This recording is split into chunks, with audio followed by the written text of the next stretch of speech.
Hello and welcome into another Healthy Habits conversation. I am Brittany Pelletz, and although the title of this podcast is Healthy Habits, a lot of times we're going to be talking about things that are not necessarily healthy for you, but they have an impact on decisions we make and on our health. So today we're going to get into something that's a bit controversial and unfortunately pretty widely popular right now, even among our youth. And to get more about it, we are talking about vaping. And to learn more on the clinical and impact on our health, we have our guest here who is Crystal Sailing, who is a pulmonary rehab therapist and manager Yes. within respiratory health at Hendrick Health. So Yes. thank you for joining us. And understand we were chatting a little before this podcast.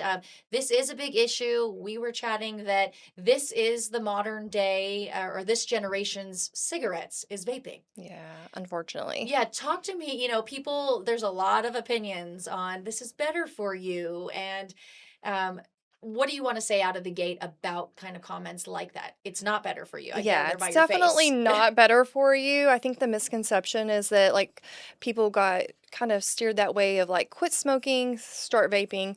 Most people don't quit smoking, they just start vaping also. So, and then it's not just tobacco cigarettes that you're smoking, it's vapors. It has to be heated up, it turns into a vapor, it turns into a gas in your lungs. So it's not any healthier. So I think a lot of people think, oh, this is a healthy alternative to quit smoking, and it's definitely not. Well, thanks for setting the record straight in terms of what it's doing. Now, I think the interesting point is the smell publicly is not as offensive as, Yeah. back when I was growing up, there was a smoking section of the restaurant and, you smelled cigarette smoke quite often. Now that doesn't happen too often, but we do see people vaping regularly in businesses, restaurants, anywhere pretty much. Everywhere. Everywhere. There you Yeah. go. Yeah. So what do you think is going on? Well, I mean, it's socially acceptable, is what it seems like. The smell not being offensive makes it readily available for anyone. You're not having to wait for a smoke break to go outside every so many hours to smoke a cigarette and then have to be in fear of, oh, if I'm not supposed to smoke, I have to cover the smell. A lot of times, those different scents and flavors are actually pleasant, and so they can be disguised very easily to where that even youngsters, like children in school, can take them and be using them at school during the school day. People are employed at various places, still vaping because it's so easily able to hide. You can go to the bathroom, you see it on TV shows. It could look like anything, and you just get. I feel like the addiction is higher that way because that you see people out and about in the store vaping huge puffs of smoke. And I see that and I'm like, that just can't be healthy. If I was blowing out that much cigarette smoke, it couldn't be healthy. So I mean, it's different vapors, different gases. It's definitely toxic and it's being used more than regular cigarettes. And we've unfortunately covered how some of this has been a problem in our local school districts, in the big country, happening here in Abilene. And I think a lot of people want to think it's not happening here or it's not happening at my kid's school. And, now for many schools just started. So this is something that parents need to think about. But what are some things that you've seen on the clinical side in terms of negative health impact that may be linked or you guys see some correlation to vaping, in our youngsters? Well, definitely we've seen over the past few years, several years, that there's been an increase. You can see there's different symptoms, coughing, wheezing, mucus production, different things like that. Unfortunately, unless that you ask them directly, and separate from do you smoke, because they don't link smoking and vaping together. It's different. So if you can honestly answer, I don't smoke, but do you vape? So kind of getting them to admit or to feel comfortable with that. Um, it's definitely just kind of a different ball game of how we approach it because that they feel nervous about talking about it. Admitting. And admitting, and you kind of have to make them feel like it's a safe place to conversate with you about it. So, we've had several instances here in the last couple years where we've been at different workforce fairs or job fairs for the different high schools around the community, and we always bring our information. We in the pulmonary department, we always have these lungs that just attracts the students, and then we now bring the vaping information of you see the lungs. This is the healthy lung. This is the not healthy lung. this is how this happens. And so we definitely want to offer like materials to anyone that's there, that, hey, here's a quit smoking line. We never want to pressure anyone, but if they show interest, we're always wanting them to take that information, if it's for them, their friend, or whoever, that they can talk to someone about it. And for most health issues, public education is so important because it's showing that example of the lungs that look discolored and what they shouldn't look like as compared to a healthy lung. So, how soon do you think, some of those negative impacts are happening, from vaping? I mean, is it instant? Are we talking like repetitive behavior? It all depends. I mean, over the years, we've seen different cases to where most of those vapes are not even FDA regulated. And so if they get the different ones that are off market, we've had different cases where they don't give the same, I guess, you could kind of call it like a dose, like the inhalation gives a stronger um, dose, I guess you could say. It's hard being a clinician to think Yes, about like a in the normal puff. people's Yes. terms. Yeah. Yes, of like, a bigger inhalation, a bigger puff, which would give you more toxins into your lungs. We've seen different side effects to where, I mean, they've wound up in possibly ICU, all the way to where it could just be coughing, different inflammation in the lungs. It could be more just like a lung infection, but consistent use is going to always continue that. So, like, the more they use, the more consistent, the longer, the worse the effects are going to be. So, the best alternative is just to quit as soon as possible. Yeah, exactly. And that, I mean, the danger, of course, is the addictive part of it. That then it becomes not controllable to do Yeah. anything about. So, with patients and people that you treat for some of these symptoms that you mentioned, um, is there like what's the dominant, like, who are you seeing the most of and treating the most of? Are we seeing the youth? Is it varied? Is it all across the board? I mean, I'm going to say that it's all across the board. A lot of them that we get to admit are going to be older people who have quit smoking and, switched over to vaping, and now they're wanting to quit that also.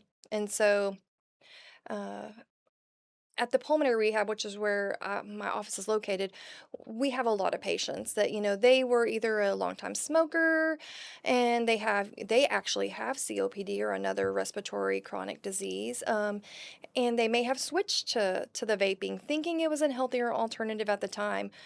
There's just not enough data out there right now for anyone to feel like kind of confident in saying that, like, oh, this is healthy or not healthy, but we definitely know it's not healthy. But it's hard to convince people when there's not data to support, like there is now about cigarettes. That's a challenge. Unfortunately, I guess It that comes is. with time and the research that's being Yeah. developed as we speak. Well, we need to take a quick break, Crystal, but when we come back, we'll continue our conversation on vaping here on Healthy Habits.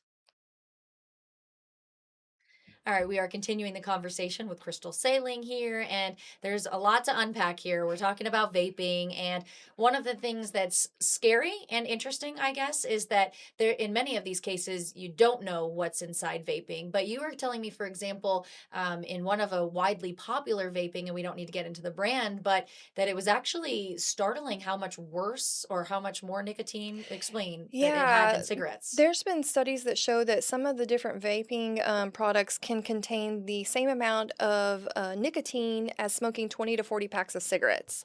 And if you think about how frequently people are using those and how often they're buying them, that could be like quadruple the amount of cigarettes that someone would normally smoke. So it could increase the effects quickly. Yeah, I mean, that's startling to know. And I think that unfortunately is the risk that anyone takes, regardless of whether you're the youth or an adult, of Yeah. taking something and you think you know what's inside. But there's a lot of ingredients in many of these things. And you were also suggesting that the flavors, which I'm assuming are more widely popular, I mean, it sounds trendy, and that those sometimes have additional toxins or could be worse than the, I don't know, original Yeah, scent. that's absolutely true. So the different chemicals and medical metals that they compound into those different flavors, they're not, like I said earlier, they're not FDA regulated. So basically, whatever they need to use to obtain that particular flavor could be put in, and you're inhaling that. And as it's heating up and then going into your lungs, it's causing damage. And over time, that inflammation can cause, permanent damage. The amount that you smoke and the length of time that you're inhaling that can contribute. So again, the quicker that we can get people to realize that this is not what they should be doing for their health, then the sooner they can start, benefiting from, you know, exercises being easier, especially with the youth. We already have so many other circumstances that keep kids from being active. We don't want to add things like shortness of breath. Yeah, and you were actually sharing something interesting too that, some parents may not even think about. A lot of kids, well, we live in a dusty place, and so allergies are outside allergens are a big impact. But some of the things that you may be seeing, may you think might be linked to vaping and exposure to or external circumstances that. It definitely could. When you look at kids that have asthma and even adults, the irritants, the symptoms are kind of the same. So, is it an irritant that they're secondhand smoke, or is it from an infection because of the secondhand smoke? There's different things that could trigger that, and it's definitely something that we could look at and trend in years to come and see maybe with heightened circumstances from being in a household that there were the parents both vaped or one vaped, like how many children are having an increase in asthma-like symptoms?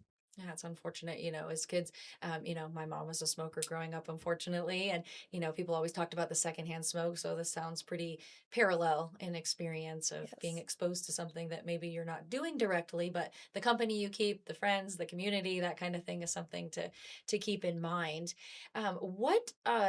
What do you think like the focus is for like researchers and so that we can gain more information and be more equipped? Like what are people in the labs looking at? Like, are like studies being, doesn't have to be specific, but Yeah. how do we expect to learn more and how soon could we gain some important information? I definitely think that there's some different programs that we could look at, especially in our community, and if the different schools are needing assistance as well. The American Lung Association has some different facilitator programs that people could get involved in. They also have programs for kids to log on and go through some different courses. So I would especially say just educating ourselves and then trying to educate our students and our children on the effects, the long lasting effects, short term and long term effects that come along with vaping, smoking, anything that you're inhaling in your lungs. Even in the line of work. So if we think about that, how it could affect your lungs, like when we're purposefully putting something to our lips and inhaling big, big, deep breaths all the way into the small parts of our lungs, um, that's going to affect us much quicker than, just working in a dusty area. And we've seen even just farmers, that have COPD and interstitial lung disease from the particles and the dust in the area. So we're already at like a predisposition for things, Yes. and so we definitely want to educate people more and make sure that they have the power to know right from wrong. Yeah, knowledge is definitely powerful. And I think, you already mentioned big country schools reaching out for help and assistance as we start this new school year to kind of get ahead of it and combat an issue that they've seen and unfortunately continues to be growing. And I don't know when you were in school, but we had the DARE program and Yes. drugs, were, widely spoken about. And the goal, of course, was to scare you off of that. And so I think, and I'm curious to get your opinion on this, some parents are like, well, just like don't talk about it and it won't be there, but I think we've seen traditionally over the years that that is not effective. And in fact, bringing it up maybe even before you're ready to talk or think your kid may be exposed, because you said you've seen elementary schools this being Well, and that's kind of been the new thing. We knew that we needed to get into the middle schools. That was kind of like our next target. goal. We've done several high schools, but it's been expressed that we could possibly need help even in the middle or in the elementary school. And that's probably more of just like picking up your older siblings or picking up your parents' device and taking that. But we definitely don't want them to think that it's okay. And if you see other people that you trust doing that, then those children are obviously think that it's okay for them to do as well. I know it's going to be tough for some listeners today to hear, like, in Yeah, my elementary school, we're talking about this, but, cigarettes were spoken about being bad when we were, I think it just changes, unfortunately, the new vice, so exactly. after vaping, there'll probably be something else, unfortunately, because that's just the world we live in. But it is helpful to talk to somebody of your expertise who not only sees you and your team that see these Yeah. problems and how we can work to correct them and make them not worse so that people can go on to live longer, healthier lives. That's the hope. So that's the goal here.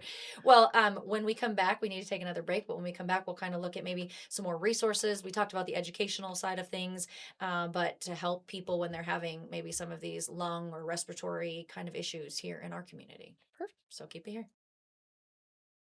All right, Crystal. So we've learned a lot. I've learned a lot in this conversation with you, specifically about the impact of vaping. We've focused a lot on our youth, since, of course, they're impressionable and making these decisions, hopefully, to set themselves up for a healthier life. So we want to talk about some of the resources and things. And one thing I just thought would be good to mention, if we have any parents who are concerned about this, feeling lost, like, who do I tell? Like, it's not something that people want to offer up information, but maybe they do need help. So it sounds like clinically you start with your primary care provider. That would Yes. be a good, if your child is experiencing some respiratory issues, pain, Definitely. these kind of factors. If you're having signs and symptoms that are from the effects of vaping, I would definitely reach out to your provider, get seen, get treatment for that, and then they can help with the prevention and quitting. So there are different available treatments that are offered for free. There's one that I have here. It's called you can text vape free to 873-373, and you can enroll free into a text conversation with someone.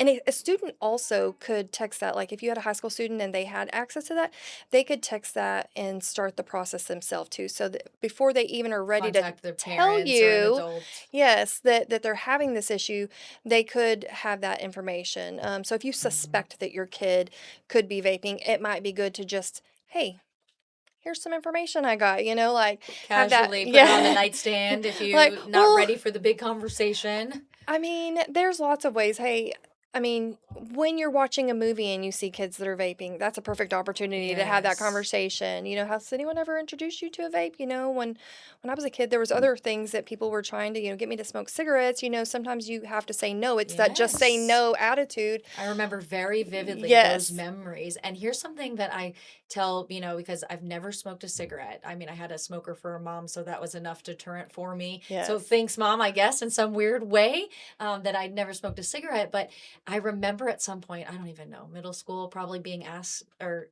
offered a cigarette. And I had said, no, I quit. And it was a little white lie, but Yeah. it's one that got me through the peer pressure, which in my head, I'm like, who would have believed this little, I don't know, 12-year-old You're old. girl that I declined smoking because I quit, Quit. but people kind of left me alone. Now, Yeah. I'm not saying that would work for everybody, and I don't encourage lying, but it did prevent me from smoking. So, Yeah. those little things, you know, everyone knows their own child to some extent and what would be successful, what would do the opposite, that kind of thing. So I think a lot of it comes down to that. But it is nice to see that we are modernizing the ways people can get help, because not everybody's going to call the number on your screen on TV and have their voice recorded and evidence put out there. But the texting, although it is still a digital communication, it seems Yeah. like it may break a little barrier. People are normally more comfortable texting before they're going to have a conversation. When we were kids, we probably had to drag the phone into another Yeah, the room, and long and cord. somebody else could pick it up on the other side of the house, And and you're like, listening. Get off the phone. It's my turn. yes. But nowadays, like you're used to being very isolated, Yeah. alone. You're texting, so a conversation feels very fluid over text, and so that can at least open the door. I would especially recommend or parents having that conversation with their children, just like you would any other kind of conversation that you have to have with adolescents. Vaping is the same, if not worse, than cigarettes. It just hasn't been proven yet. When we were kids, the Marlboro Man, I always say this, was super Yeah. Oh, cool. yeah. Every leading lady had a cigarette, and now they're not even allowed to do that. When you go to buy a pack of cigarettes at the convenience store, it says Surgeon General's warning. Yes. They didn't have enough data when we were young. Now they have enough data. In several years, they'll have the same data for vaping and it will be regulated more. But right now, to protect our kids and our youth, we have to be vigilant about educating them and giving them text numbers, phone calls, or talking to our provider, just like the mental health crisis. Because they a lot of times they'll do it for stress or anxiety, but it can Yeah. also cause stress. Create Yes, new yes. So stressors it and makes a anxiety. cycle. And then with the quitting. So it's definitely let a parent know, someone you feel comfortable with talking to, kind of getting that conversation going, contacting your provider, and then utilizing the resources that are available. Yeah, I mean, you gave a great example. I remember the Marlboro Man and all the things that were like trendy for that time, and it was Yeah. cool. And even like the candy cigarettes, like here we are eating powdered sugar that looks like a cigarette because that was once cool. And so thankfully we've moved on past that, but now here Yeah. come vaping, and now we're just in the same ball game, but just waiting Yeah. for the referee, to come in and kind of lay the groundwork of how big of an issue. But in this conversation, I've learned that you drastically think that it's worse in most cases than the nicotine compared to a cigarette. It truly is, because the amounts of nicotine in these are much higher than the cigarettes that they started back with years, in the 60s and 70s that were highly popular. And even the cigarettes have gotten more nicotine in it, but these people can alter the amount of nicotine in Yeah. them as well. They can pick that they want, a higher percentage and then add these different flavors to it. So, I mean, you're just adding more and more chemicals and then you're inhaling that. Um, and I kind of mentioned a while ago on the break that like when we were kids, they were really against like not huffing paint. They had Yeah. big like advertisements about how harmful it was. In reality, we're doing the same thing Yeah. just with a different product, and it looks safer, but it's really not safer.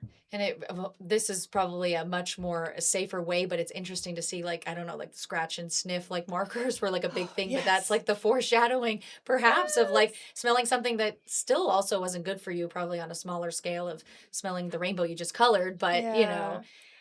You just don't know. Unfortunately, you can't trust every product, and you can't trust who's, who's made it. The yeah. people. I mean, I mean, we've seen THC and like you've seen some, other, um, I don't know what the category would be. kind of like the off-market vapes and the ones with the THC that are kind of like they're trying to regulate now in the state of Texas, but they still have those on different levels that people are acquiring, not even at stores. And if it's at your house, your kid could get it. Yeah, If it's, exposure. Yeah, it's yeah, easily accessible. exactly. The education. We Matt, our director here, who's off camera, but he was sharing with us kind of his high school experience because I was saying like I think more people, at least what I'm hearing from other parents with kids who are older, that vaping is more of the thing than underage drinking, and not that either is good for you. I mean, they're but when the law had changed to make it older to See, purchase, that seems to have helped something of making it not as easy to get your hands on at a younger age. it has, but then it could be a deterrent of that now you have to get it illegally. Okay, so then it's so encouraging so it's like stealing or undercover. that you may not be getting a product that is even sold on a Okay, shelf. I mean, so it just kind of adds more to unknown. the unknown of like we talked about a while ago, 2/3 of the ones in a study that were confiscated in San Antonio in their school district had THC in them. So, I mean, like at that point, what happens? Like if your child is at school and they have a vape confiscated and it has THC in it, are they going to look at legal ramifications? Yeah. Is the parent going to? I mean, it just adds more layers to it. And then you go on to the different addictions. Now it's not just nicotine, it could be THC and what that could lead into. So we just don't pick one up, don't vape. That's going to be the best, kind of blanket statement is that like not starting is the best way to quit. And the quicker you can start your quitting, then the more I would say like progress you could make and less damage you would undertake. Yeah, that's powerful. And, it's unfortunate that we have to have these conversations and look at this and think about, when we send our kids to school, we hope that it's a safe environment, from violence, from physical health matters. And unfortunately, these are just part of the equation, Yeah. for what is being brought into the school. The schools do the best that they can with the resources that they have. But like you said, the bathroom is a popular place to be. So education is probably the most powerful tool that parents can equip themselves with, their children with, and you know, the more that we can do of the texting and these options, and hopefully the good influences of people to make it cool not to start these things in the first place. Yes, you're exactly right. Yeah. Well, Crystal, anything else that you want to add that we didn't cover? We covered a lot of ground here as we talk about vaping and the impact on our health. No, I just want people to know that vaping is not harmless, and that it's more of just another way for people to get addicted to something else. And that if you really truly want to quit smoking, contact your provider, contact the 1-800 Quit Now line, and they can help you with up to 8 weeks of assistance for nicotine replacement therapy, counseling, and maybe even prescription for different pharmaceuticals that could help you with your quitting as well. Definitely, you'll have support that way, and that would probably be the best way. Talk to your provider. All right, Crystal, thank you for being here. Appreciate your Thank you for having level of me. expertise and gaining some knowledge with you. And we'll have to have you back another time as this conversation will carry on as we see what happens in our own communities. Thank you so much. Yeah, thank you. And thank you for watching this episode of Healthy Habits here on KTAB Plus. We will see you next time for a new health discussion. Thanks for joining us.